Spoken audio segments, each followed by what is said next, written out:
Hi everyone, this is going to be a free form video where I talk about this research area that I'm interested in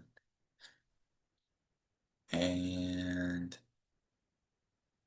why I'm interested in it. So, this subject is under the topic description of cognitive social science.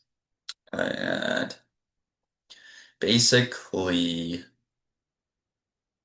it is the research area where people try to answer why. Well, yeah, we basically try to understand what goes on as you think.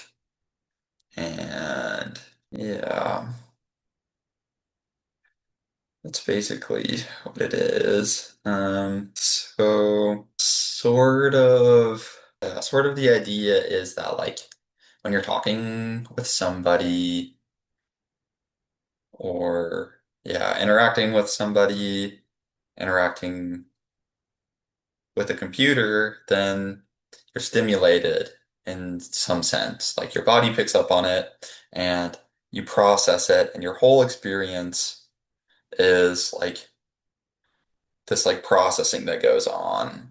And that's your cognition. And um, well, something notable has happened in the past 10 years that we developed publicly available language models that have the capacity to interact with humans at like a social, like peer level.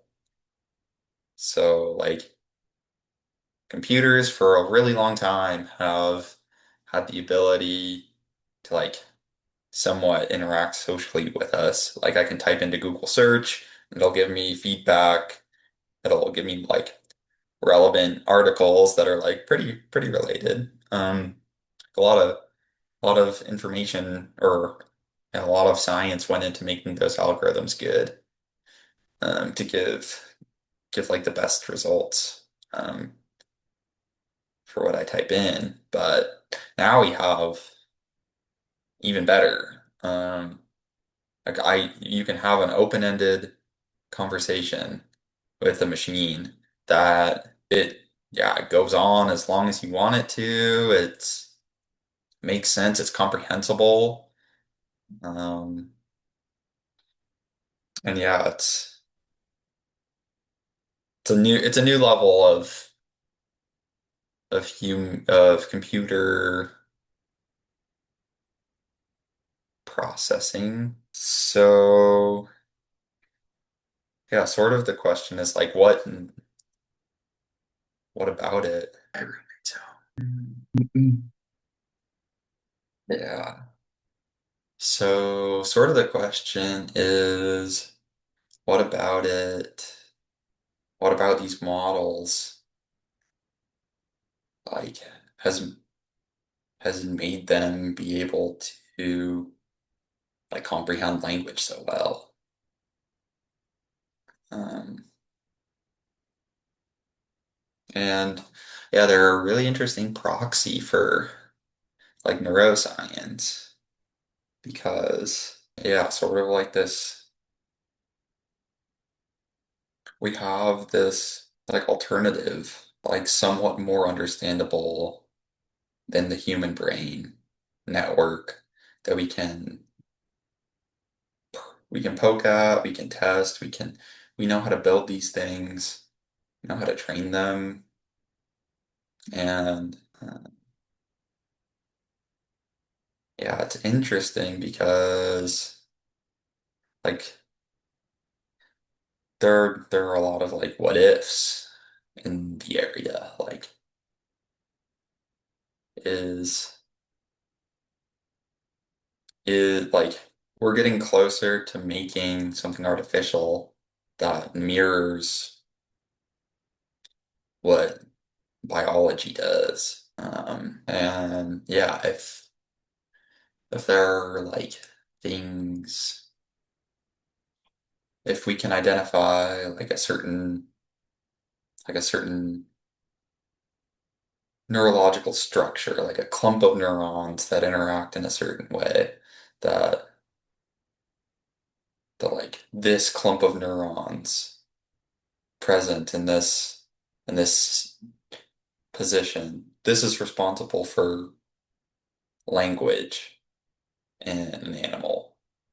Um, like that's something that is realistically possible. And like what we've seen is that these different machine learning architectures, like the architecture that you choose to train the model, so like the artificial equivalent of what I was just talking about, like the specific configuration of nodes and how they talk to each other, that does play a role in how well the models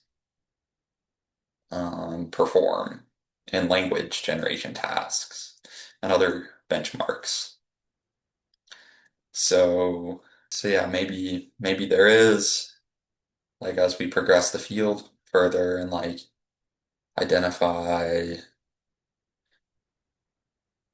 and we try to identify parallels between neuroscience and artificial intelligence that will maybe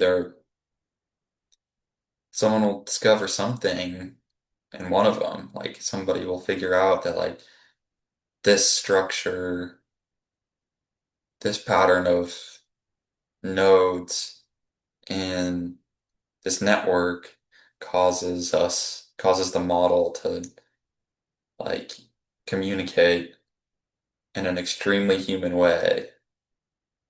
Well, that's great. Like we have better tools, um, we have better AI models.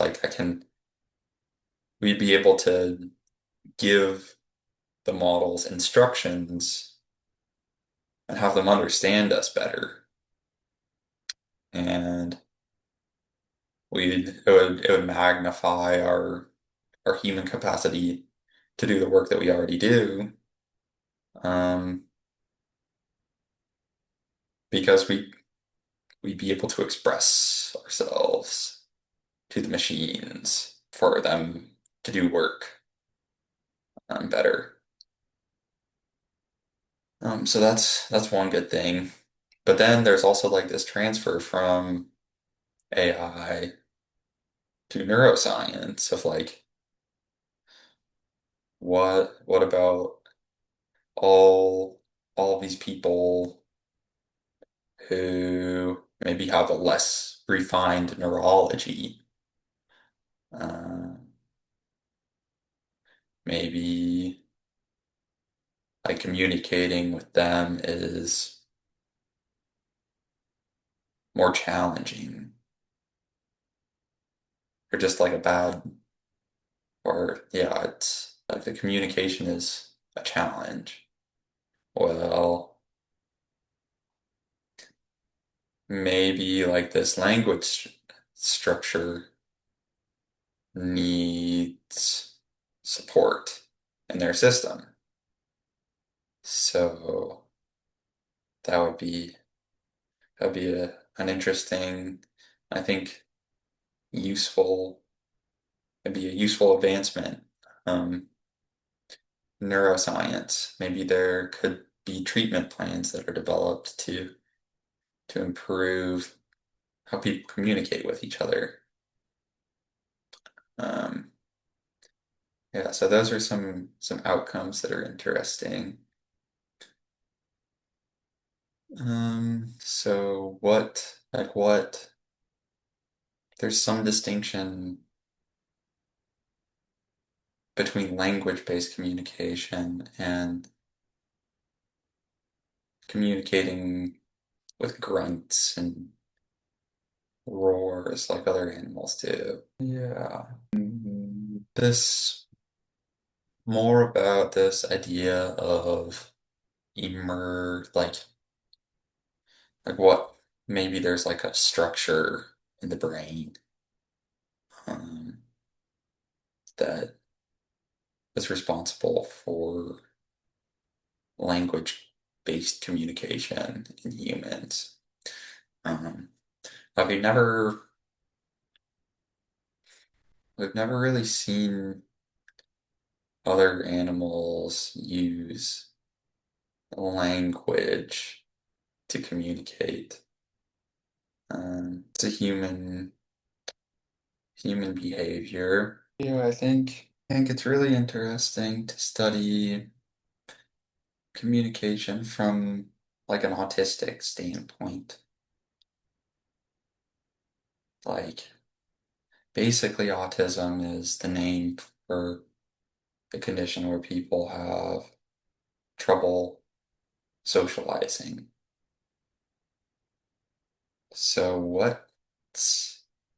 what's different about their brain that makes it a challenge? Yeah, we have these complex trainable developments.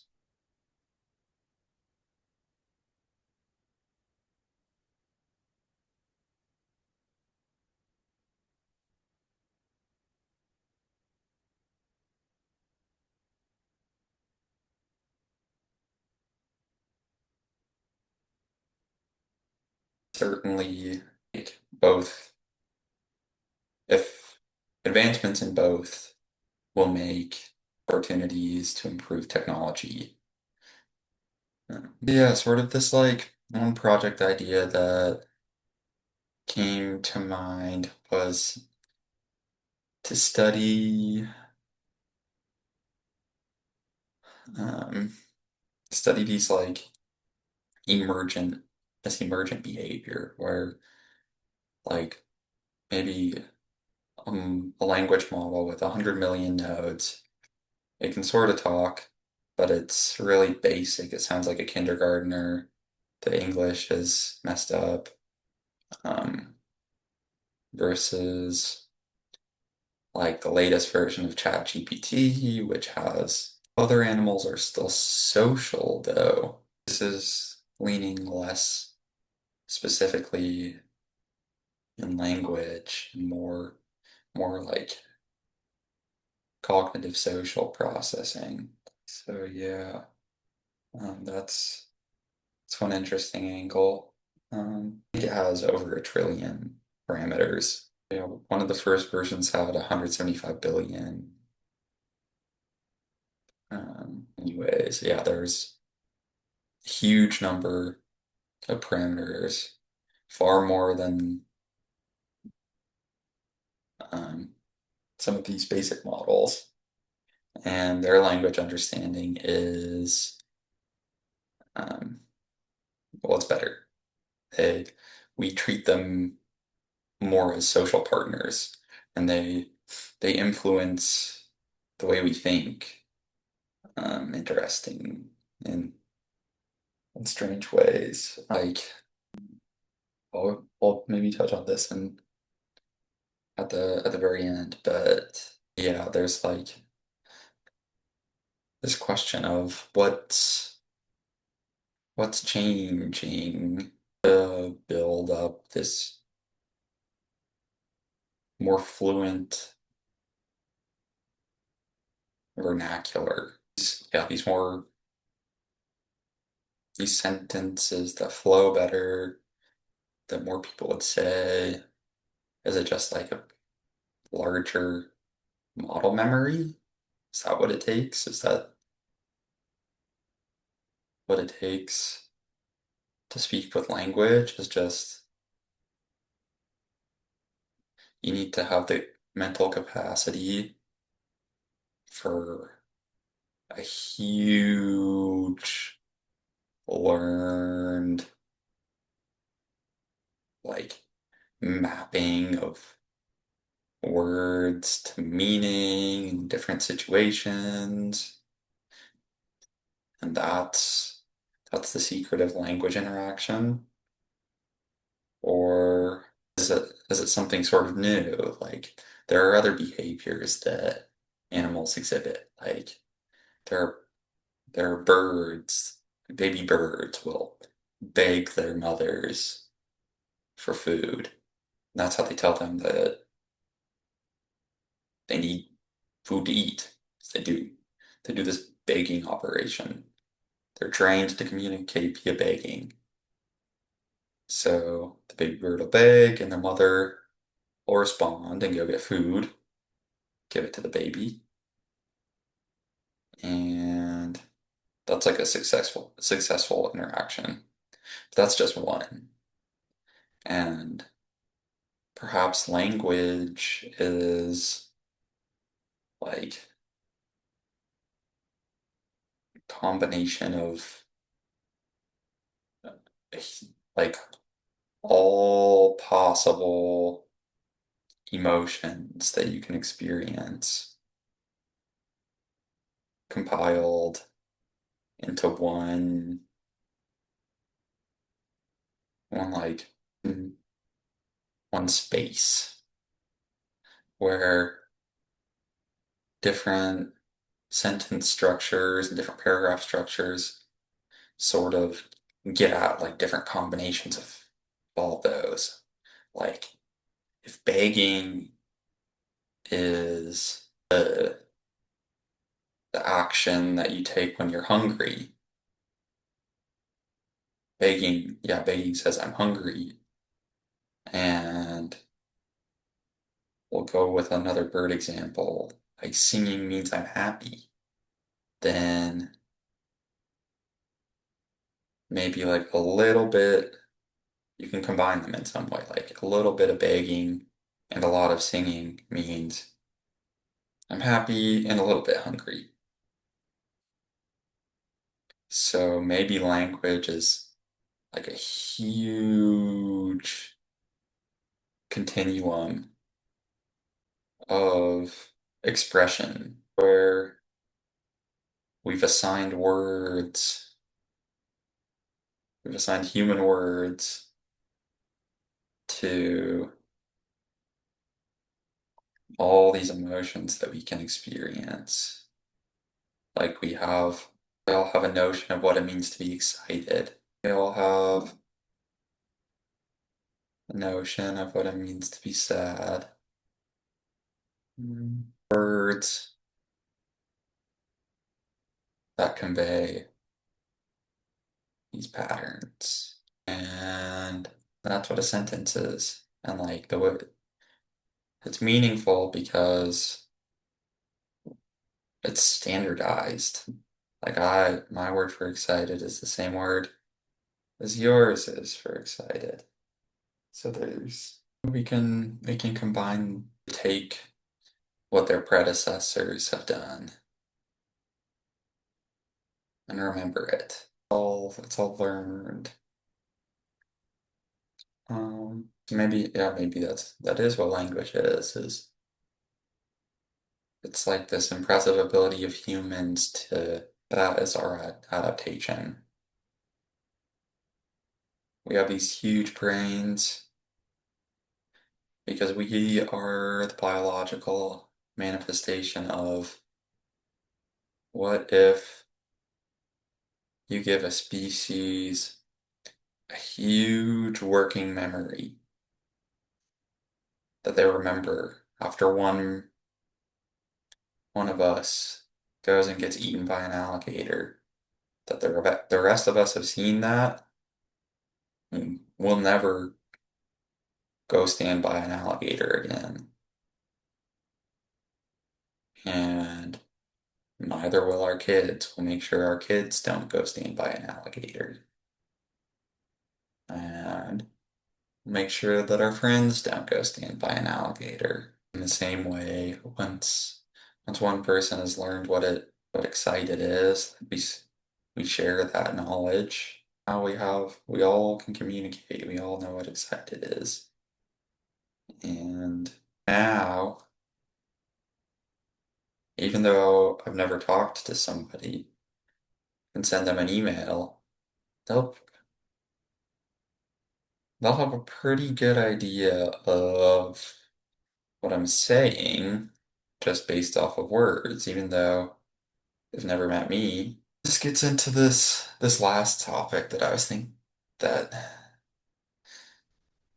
I came across this paper today that talked about sycophant AI models, and sort of what it talks about is how like ChatGPT is talks to you in this way that mm, is so reaffirming and supportive of you that it will reaffirm and support you even when it's in a some it's like in this debilitating way where they like build this system where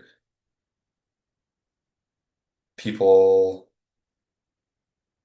like are having conspiratorial conversations with the model, and the model just it keeps telling them that their ideas are good, and by the end of it, like even the most reasonable people, they they um they bought into their own conspir conspiracies just because of how supportive the chatbot models are, and they'll get you to believe anything.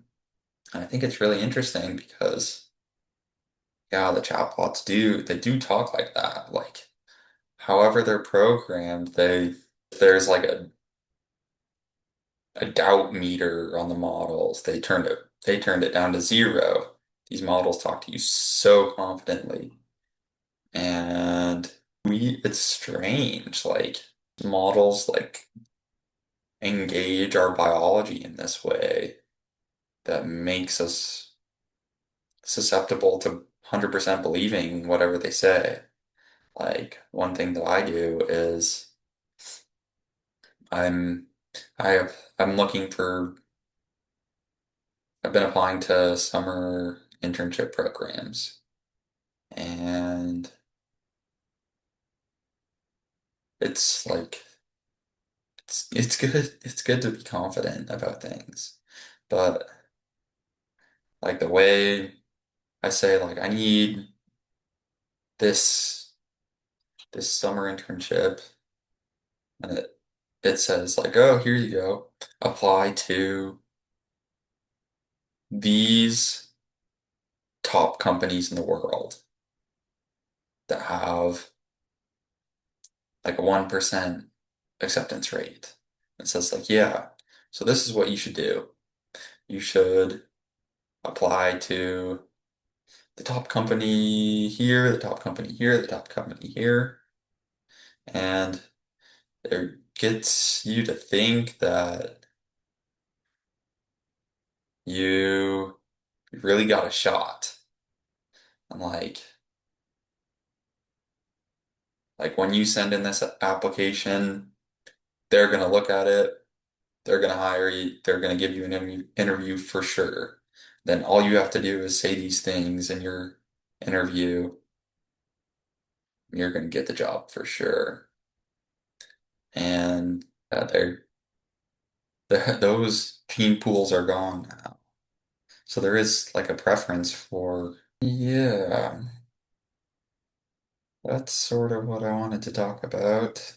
Yeah, you leave that environment and it's back, world goes back to normal.